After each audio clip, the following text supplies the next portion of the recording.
আমরা শুধু সেকুলারিজমের একটা ট্যাবলেট পেয়ে বসে আছি, যার নাম ধর্ম নিরপেক্ষ। আমরা ধর্ম নিরপেক্ষতার বাতাবরণ থেকে বের হয়ে আমরা যদি হিন্দুত্বের বাতাবরণে চলে আসি, তাহলে আমাদের ভারতবর্ষের সমস্ত মান মর্যাদা পুনরায় আমরা ফিরে পেতে পারি।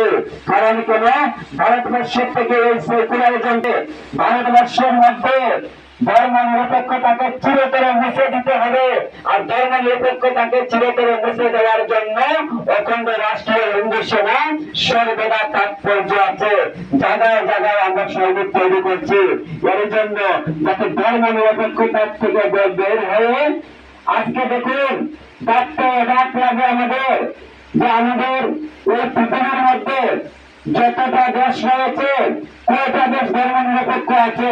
একটাও না। শুধু যার নাম রয়েছে ভারতবর্ষ বা ইন্ডিয়া বা হিন্দুস্তান বলি, এটাই একমাত্র ধর্ম নিরপেক্ষ দেশ।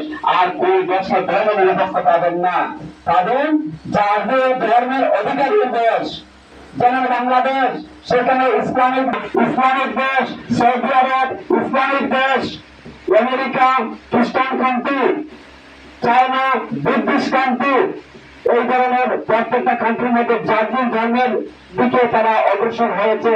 কিন্তু ভারতবর্ষের মাটিতে 140 কোটি হিন্দু থাকার পরেও আমরা ধর্ম নিরপেক্ষতার দেওয়া জলে পড়ে আছি। তার জন্য দায়ী কিন্তু আমরা সনাতনী হিন্দু।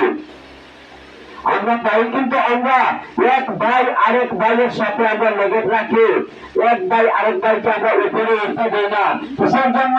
যদি আমার পার্শ্ববর্তী ভাইটা যদি সে উপরে উঠে যাওয়া হয়, যদি আমাকে ভুলে যায়, আমাকে হয়তো বিভিন্ন রকমের ইয়ে করবে, তার জন্য তাকে আমরা টেনে নিতে নামাই। যদি একজনের ভালো কর্ম